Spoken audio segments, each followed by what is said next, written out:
Hello, everybody. It's me, Julian, and today I would like to talk about the concept of demonic innocence, which is a philosophical concept that Źiźek develops in his book Absolute Recoil. And so, for the next half hour to 40 minutes, I'm going to try to introduce you to that. And along the way, we'll talk about Kierkegaard, we'll talk about Mozart, we'll talk about anxiety, dread, perhaps even about Genesis. It's going to be a full 30 minutes, as it were. Please do drop a comment letting me know where you're joining me from. If you're joining on Instagram, hello, Instagram. And if you're joining on YouTube, hello, YouTube. I'm so glad that you're here.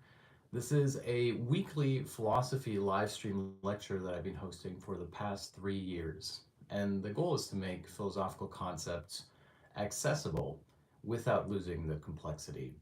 And so thank you so much for watching my videos. And if you happen to be in this live stream for the first time, welcome. I hope that you'll stick around for a while.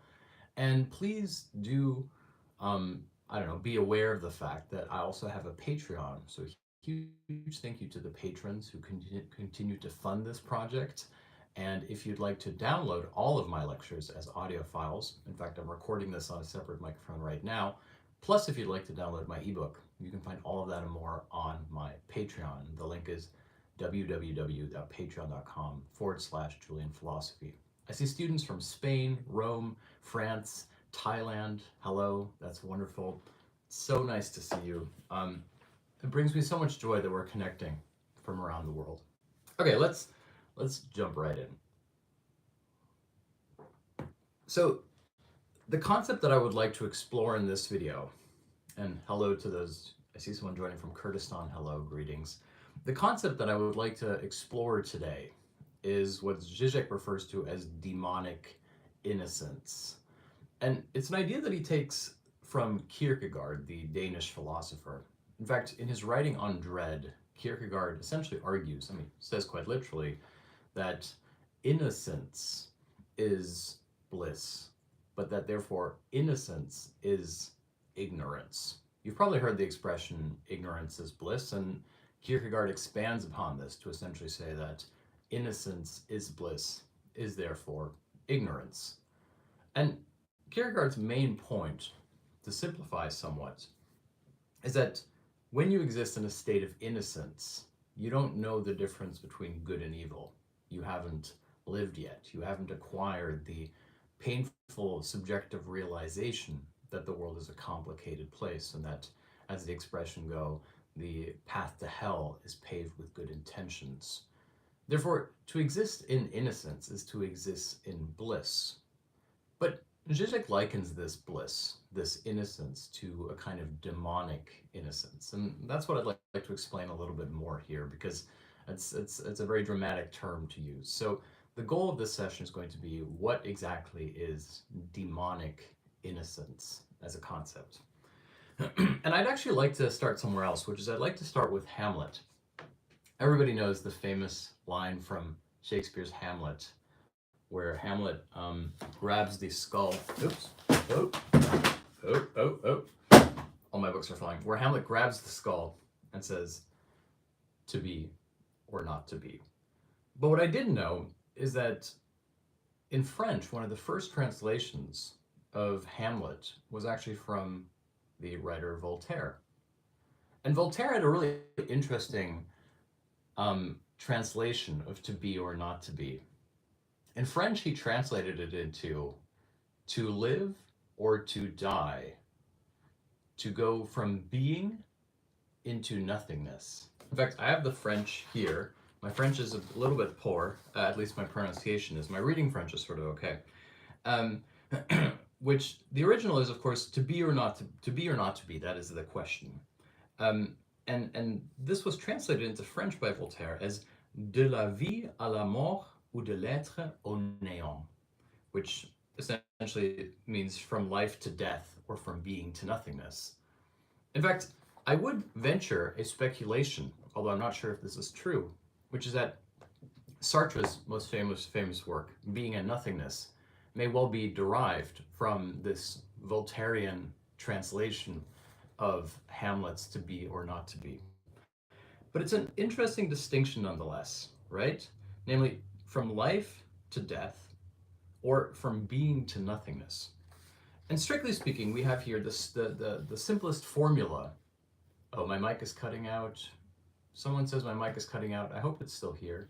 Please do let me know if my microphone is not working on YouTube. I am recording this on Instagram as well, and on an external microphone to post on Patreon. So hopefully the volume is working. Okay, volume is working. Thank you so much. Apologies for the break. And hello to everybody just joining right now. I see someone joining from Nepal. That's astounding. Wonderful. Okay, so we're talking about Hamlet and to be or not to be, which Voltaire in French, who translated one of the first French versions of Shakespeare, translated into to choose between going from life to death or from being to nothingness. And here we have perhaps the simplest formula of the difference between an innocent state of existence, which is therefore also an animalistic state of existence, and a human, subjective one. The animal simply goes from life to death, passes through life more or less simply, without an existential awareness of its finitude, therefore existing in a kind of bliss. Every day is exactly the same, but every time that your dog goes out for a walk, he rediscovers his favorite spots and the new smells, and it's a wonderful life, a dog's life. Whereas the human subjective experience is that we're burdened with the knowledge of our finitude. At a certain point, we realize that we only live once, and that afterwards there is simply nothingness. And interestingly enough, this awareness of this nothingness creates an ethical obligation for us to choose how to live. In other words, our freedom is dependent upon this knowledge. We know that we will die and that someday we will no longer exist, and this gives us the opportunity, therefore, to use our one life well and to do something that is worth living for, perhaps to leave something behind for other people after we have passed. Therefore, Voltaire is actually existentially correct, although perhaps poetically a little bit ham-fisted, when he takes the simple formula of Hamlet's to be or not to be, and he expands it into a choice between life and death, or being and nothingness. Which is to say, it's the choice between an animalistic state of innocence or bliss, in which you simply live in the present, as it were, which I would argue is actually really hard to do and perhaps even impossible for a human being, versus the properly subjective task or choice, which is to assume the responsibility of your own freedom, namely not to live simply from life to death, but from being to nothingness, assuming the responsibility that comes with being a subject, someone who chooses how to live.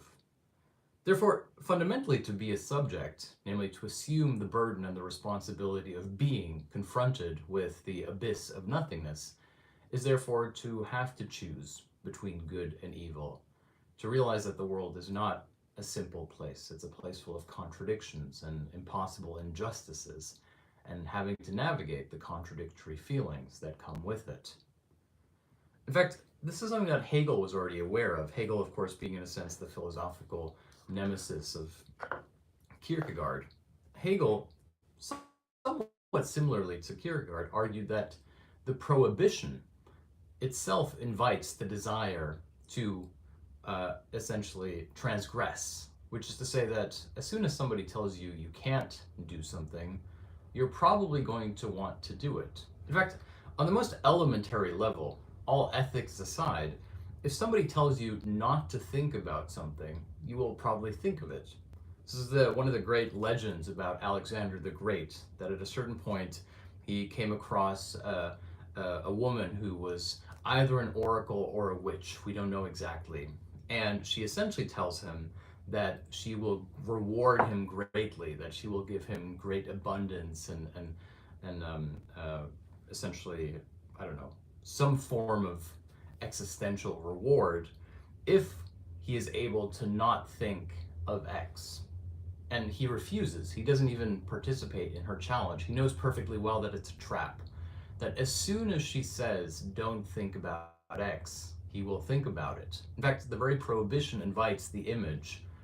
Therefore, the wisdom of Alexander the Great in this sense is to realize that he is about to fall into a trap, which is to say that he is being promised a reward if he's able to not think of something, and yet his very desire not to think of it will lead him into this thought, as it were. This means that on a simple ethical level, the prohibition, i.e., the words "you cannot do X" or "you should not think X," in and of themselves create in the mind of the subject the very thing which one is supposed not to do. Of course, the primordial Christian version of this is in the book of Genesis, when God tells Adam that he is not to eat of the fruit of the tree of knowledge, or else he will die. And one of the things that I think people don't always emphasize here is the last part, or the "thou shalt die," because Adam doesn't really have a sense of what it means to die. Adam lives in a state of innocence, of bliss, i.e., strictly speaking, he is living like an animal amongst animals, which is to say, he experiences no shame, he experiences no awareness of any type of mortality. Strictly speaking, Adam is, in this sense, immortal. You could even argue, although it might sound somewhat blasphemous, that Adam is an immortal idiot at this point. When he is told that he shall not eat of the fruit of the tree of knowledge, for otherwise he will die, the idea of death, the consequence, doesn't even make sense to him at this point. In fact, another key passage in Genesis that I think is quite interesting is when essentially Adam and Eve have partaken of the fruit of the tree of knowledge, and they suddenly realize that they are naked. In other words, they experience shame and they cover themselves up and they go to hide. And at this point, the voice of God reaches out to them and says, "Where are you?" And Adam says, well, it's almost a comedic scene, if you picture it in a certain way. It says, well, I'm hiding, I'm ashamed. And God therefore realizes that he has eaten of the fruit of the tree of knowledge. But what's really important here is that, strictly speaking, the shift, the change that takes place, and this is something that Źiźek points out as well in his book Absolute Recoil, the shift that takes place is a purely and entirely subjective shift on behalf of Adam, which is to say, it's not that anything has changed in the Garden of Eden. Adam is still Adam. He is still exactly how he was before, except now he experiences his lack of clothing as nakedness. In other words, his shame, his self-awareness, his self-consciousness is not an objective change in his surroundings, but it's a subjective change in his awareness of his own existential situation. Therefore, this is what G.K. Chesterton has once called the obscene core of Christianity, which is that, strictly speaking, Adam had to commit sin. Adam had to eat of the fruit of the tree of knowledge in order to become self-aware, in order to become properly subject. Which is to say, as Kierkegaard once wrote, fundamentally the division in philosophy is the logical division between Socrates and Christ, which is a fancy way of saying that in the Socratic universe, everything on earth is lowly and has to be reunited with the godly by means of transcendence. Whereas within the Christian faith, and therefore within the logic underpinning the Christian philosophy, the fall is necessary. The fall from paradise is a constitutive negativity, as it were. In fact, Hegel goes as far as saying that paradise only truly becomes such once the fall has taken place, which is a poetic example of Hegel's ontological claim, which is that the fall retroactively generates that from which it falls. Therefore, when Adam eats of the fruit of the tree of knowledge, he doesn't know the difference between good and evil. In fact, he doesn't really know the concept of life and death, and certainly he doesn't have an awareness of shame or of his own body. And yet, the subjective choice, the possibility of freedom, namely the possibility of foregoing against or acting against God's prohibition, is therefore the constitutive subjective act as such. And here it's actually, I think, important to go back to Kierkegaard. Kierkegaard, in his writing on dread, here characterizes dread in a way that makes sense from the perspective of Genesis. Kierkegaard, himself also a Christian thinker, I should add, Kierkegaard notes that dread isn't the same thing as anxiety. In fact, dread is when you are existing in a state of innocence or ignorance, but you sense that something is amiss. In other words, something occurs that shatters your sense of peace or bliss. If you've watched the Barbie movie, there's actually a beautiful scene that illustrates dread quite well, which is when Barbie is in Barbie land and she's perfectly happy living her best life, and she's at a dance party, and suddenly she has like an intrusive thought of death, and everything stops. But what's crucial here is that this isn't the first interruption in her life. In fact, the true dread are all the little things that go wrong after that. The day when she wakes up and suddenly the milk, which isn't real milk, has gone off, and her feet aren't right, and the water in the shower is cold, etc. Dread, therefore, is the feeling, the experience that even though everything is fine, even though you're existing in a state of bliss or innocence, something is not quite right. It's to make a not entirely accurate leap towards Freud's expression, it is an Unbehagen in der Kultur. It's a form of dread or discomfort in the culture, as it were. And I think this can happen even, or perhaps especially, when you are told that everything is fine. That in the same way that the prohibition, i.e. don't do X, creates the desire to do X, that innocence or peace can create a sense of dread in us, a nagging awareness that something is not quite right. In fact, on a scientific level, it's been shown that victims of trauma, for example, if you've been in an accident, will often have the part of their brain that essentially signals foreboding to us, or an awareness of doom, get out of kilter, and it starts giving them lots of signals that something is bad, like you're bracing yourself. This is in part because when you experience a traumatic blow like a car crash, you flinch, not just on the outside, but on the inside, as it were. And this part of your brain that flinches is then constantly going off, even if you're at peace. And so you could be totally relaxed, you could be in a bathtub, and yet you would have this totally irrational, seemingly intuitive sense that something bad was about to happen to you, like the feeling that someone's about to come into the room. Here we have Unbehagen, or a sense of dread, which is not the same thing as anxiety, and it's not the same thing as a rational calculation about what you should be worried about. Instead, it's a feeling of dread that emerges precisely when you're not supposed to have any dread, when everything is supposed to be fine, a state of innocence or bliss. And Kierkegaard contrasts this notion with anxiety. I'm just going to take a sip of coffee, sorry. It's early. Kierkegaard contrasts this sense of dread with anxiety. And Kierkegaard says that whilst dread is the experience of Unbehagen in the innocent subject, i.e. the not true subject, the animalistic subject, anxiety, on the other hand, is the human tension that arises when you have to exist between good and evil, which is an elaborate way of saying that as soon as you've made the subjective choice to, as Hamlet puts it, not go from life to death, but from being to nothingness. In other words, once you've recognized that you are a finite mortal being, once you have fallen from innocence into subjectivity, as it were, it means that you have to choose what it is you're going to do with yourself. Like, what is your life about? What is it for? What do you want to dedicate yourself to?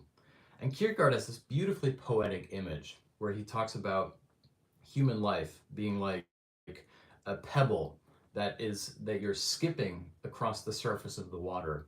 And like the pebble, it essentially seems to be carried by its own momentum until eventually it stops and sinks underwater. And that's how he describes the anxiety of life, which is that as long as you keep moving forward, as long as you have a sense of momentum and future perspective, it feels like it will never end, until you slowly lose your momentum and you fall underneath the surface of the water into the abyss. And Kierkegaard uses this to then talk about, or to analyze perhaps more precisely, it's a very famous analysis of Mozart's Don Giovanni opera. And for those of you who are unfamiliar with it, and I really do hope that you go to YouTube and you listen to it because it's quite wonderful, and the performance is worth seeing as well. Don Giovanni is essentially a Casanova type. He is a womanizer. And throughout the opera, he essentially seduces plenty of different women.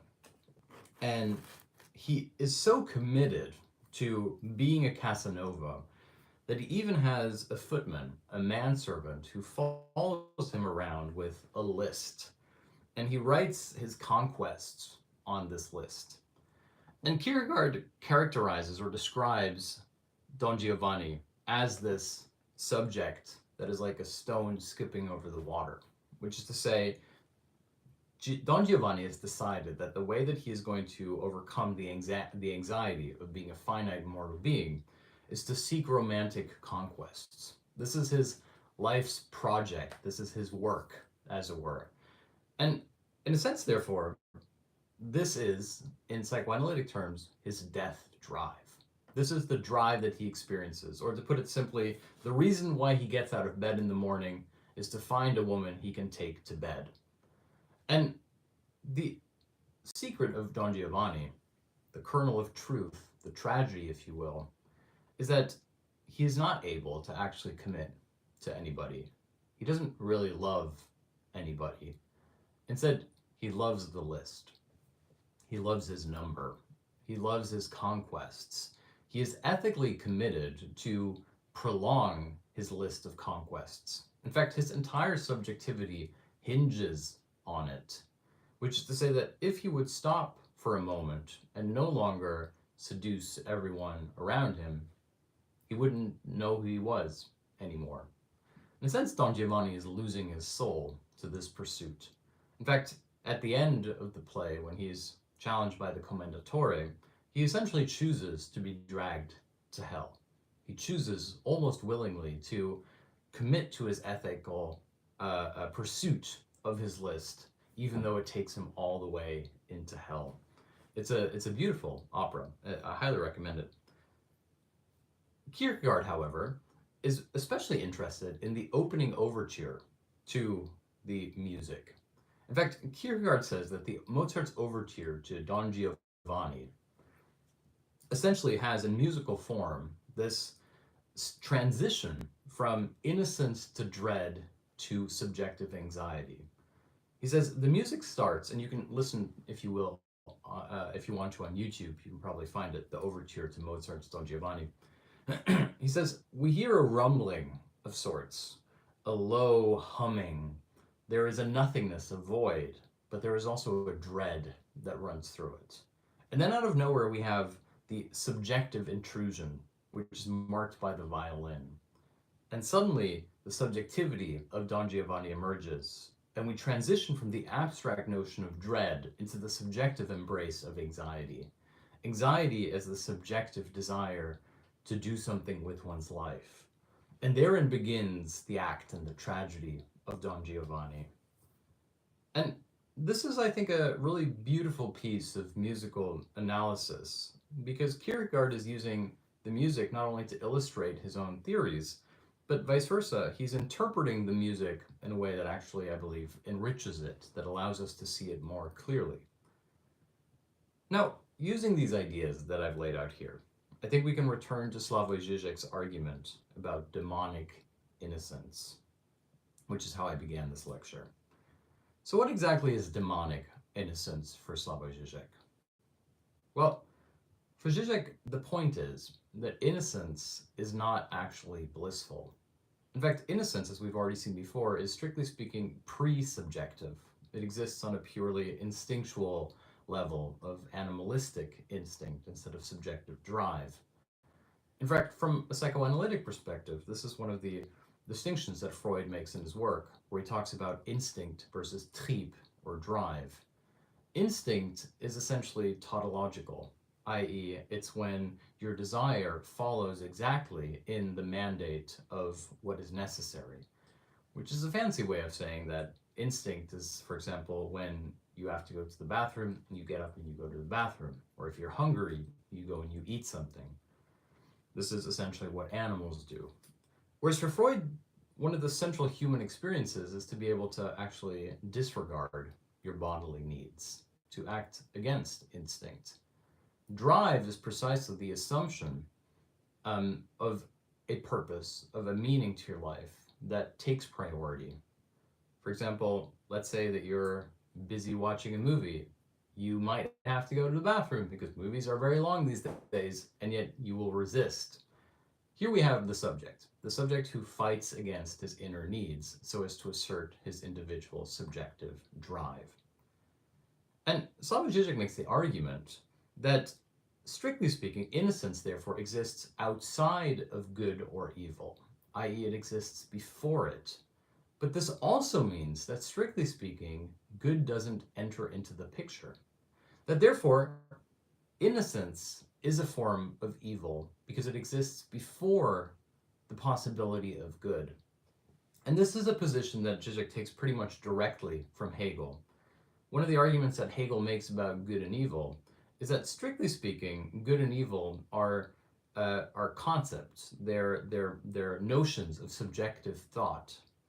Therefore, if you don't think, if you have a state of ignorance, which, as we all know, is bliss, or innocence, which Kierkegaard likens to bliss, then, strictly speaking, you haven't yet entered into the realm of good or evil. And Hegel's argument, which you could almost extrapolate from this a political argument, is that evil, the nature of evil, is precisely, therefore, this a priori frame that exists outside or before good or evil. Which is to say, the subject doesn't choose between good or evil. It's the subjective conceptualization which creates the ethical framework through which good and evil appear to the subject as a choice in the first place. And so good and evil don't appear a priori or neutrally to the subject. Instead, they are creations of the subject's own positing, what Hegel calls the positing of the presuppositions. Therefore, to have a pre-subjective, neutral, primordial ur-frame, a kind of void or abyss, is therefore precisely the form that all evil takes. In fact, Źiźek likes to joke that, in a sense, whenever we project this sense of innocence back onto children, we are therefore precisely doing something evil. We're denying children the possibility of subjectivity so that they can be the vessels of our own projected fantasies of the loss of innocence back onto them. In fact, horror movies, in a sense, put their finger on this point. It's always in horror movies that the children become the sources of anxiety, become the evil thing that disrupts our peaceful frame of harmony and bliss. Whether it's The Omen, whether it's Rosemary's Baby, whether it's Eraserhead, which I think is the most scary of those three. Properly traumatic. I think it's properly traumatic to watch Eraserhead. Excuse me. In fact, one of the sorry. the very recollection of Eraserhead is clearly undoing me. In fact, one of the interesting things about Rosemary's Baby is that often when audiences are asked about said baby, they actually have a recollection of it. Whereas you don't actually see Rosemary's Baby in the movie. You see people looking at or into the carriage, but you don't see the baby.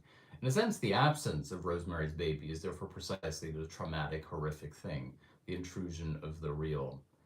And in a sense, we project onto children precisely, therefore, a sense of innocence or bliss because of this disruption that they present into the unity and the harmony of our being. In a very Paulinian sense, in St. Paul's writing on law and love, he talks about this contradictory feeling whereby the very desire to be good can create in you a kind of hate. It's very Freudian in a sense. Freud always said that love and hate weren't opposites, but that they were refractions of each other. For example, it's very easy to become angry with a person precisely because we love them. In fact, indifference, which is often an absence of hate or of love, is something that we project towards people we don't care about. One of the painful things, therefore, is that hate can occur precisely in the loving heart. And St. Paul is aware of this contradiction and in a sense, pities himself as a wretched being. And so similar to what I said before about how a prohibition, don't do X, can create the very desire to act against the prohibition. In a sense, love is precisely what can create hate. Not hate as an absence of love, but hate as a refraction of it, which is painful indeed. The example that Freud uses that I think is very relatable is where he talks about a mother who realizes that her child is growing into adulthood. And this creates contradictory emotions for the mother. On the one hand, she's happy. After all, the point is for the child to be a human being who can go out into the world autonomously. And yet, what the mother secretly wants is to be loved by the child, to receive affection. And realizing that she can no longer receive affection from the child, she will often resort to the next best thing, which is to demand the child's attention. And the easiest way to demand the child's attention is by angering the child. And so the mother who has love in her heart for the child, who wants her love to be given back to her in return, for it to be reciprocal love by the child, will instead anger the child or hurt the child, knowing that the child will then at least give the mother attention. And I find this like a very relatable story about how love and hate can actually work hand in hand in that way. Or perhaps hate is too big of a word for it.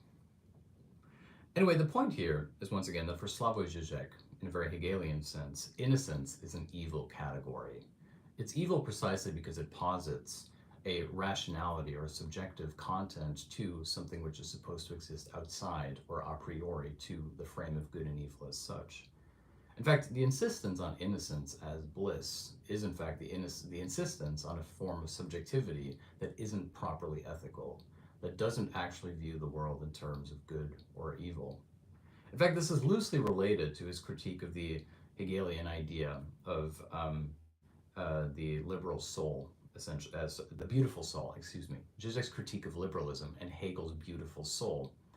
Hegel's idea of the beautiful soul, to put it very formulaically, is that the beautiful soul is somebody who projects onto other people, indeed onto the world, their own sense of justice, their own sense of how the world should be. Therefore, essentially, they elevate their own subjective frame into a universal one that should apply to everybody else. Therefore, from an ethical perspective, there is a sense of superiority, a sense of self-righteousness to this frame. And Źiźek often critiques the contemporary liberal ideology in these terms by saying that many liberals project onto others a sense of how the world should be, therefore essentially positing that their own position is the superior one, that their own position is the righteous one. Whereas many of the values that are granted to liberals come precisely from the privilege of their relative comfort, as it were. In fact, one of the harsh realities of being less affluent or growing up poor is precisely that you can't appear to be noble, that you can't always appear to be doing good, that the world isn't simply about good versus bad behaviors. Often you are pushed by means of circumstance into doing things which appear unethical to those who would not be in said circumstances. This is also, to my mind, related to why relatively affluent people can dress really simply or like really poorly, essentially really wealthy people who will wear sweatpants, etc. Whereas a lot of poor people can't afford to look poor. They can't afford to look that poor. And so ironically, a lot of people who are less affluent end up dressing up, and a lot of people who are more affluent end up dressing down. We have here a dialectical relationship that essentially draws both politesse and the mores of a given society and a culture back into ethical considerations of good and evil and virtuous versus depraved behavior. And all of this therefore goes back for Slavoj Žižek to the idea of demonic innocence. In fact, to simplify further, one could argue, indeed I would argue, that neutrality can present itself as a form of demonic innocence. When you claim to be neutral, you're essentially claiming to be aloof, like the problems of a certain battle or conflict don't affect you. Therefore, you can afford to be innocent of it. You can afford not to have an opinion. In fact, you can afford to listen equally to both sides. It doesn't impact you in your life. And here again, we have a kind of demonic innocence. The insistence on neutrality, most of the time, is in fact a underhanded siding with the more powerful party, which usually therefore means a tacit acceptance of injustice and the continuation of the status quo in which said injustice is somehow found to be acceptable. Therefore, demonic innocence for Slavoj Žižek is both a theological argument in terms of the idea of Genesis and the Adam and the fall, but it's also a philosophical argument in terms of Hegel's theory of good and evil. In fact, as I've said before, Hegel's theory of good and evil can be simplified into the following aphorism, which is that evil is simply the good which believes itself to be absolutely good. And what could be more innocent than someone who believes themselves to be absolutely good, absolutely self-righteous? Therefore, evil is a category of good, not the opposite of good. It is the good which believes itself to be absolutely righteous. And so we're back at this idea of demonic innocence, that the positing of innocence is in fact not innocent. That is essentially Slavoj Žižek's argument about demonic innocence. Thank you so much for listening to this live stream lecture. I hope that you've enjoyed it. I would invite you to come over to my Patreon, where you can download all of my lectures as audio files. I've posted more than 300 lectures at this point. No, maybe not 300, maybe more like 200. And you can find my ebook there, which is currently on Hegel and the Night of the Worlds. And you can also find a bonus podcast that I post every Monday after this class, where I answer your questions. And that's the most fun part, because I spend another half hour, 40 minutes just riffing and taking your questions. And of course, I save these sessions for free on Instagram and YouTube, so you can watch them back anytime you want. Above all, I want to say thank you for your attention. I want to say thank you for starting your week with me in philosophical fashion. It brings me so much joy to connect with you across the world. It is truly, truly a source of very great contentment in my life. Thank you so much, and I will see you next week. Bye-bye.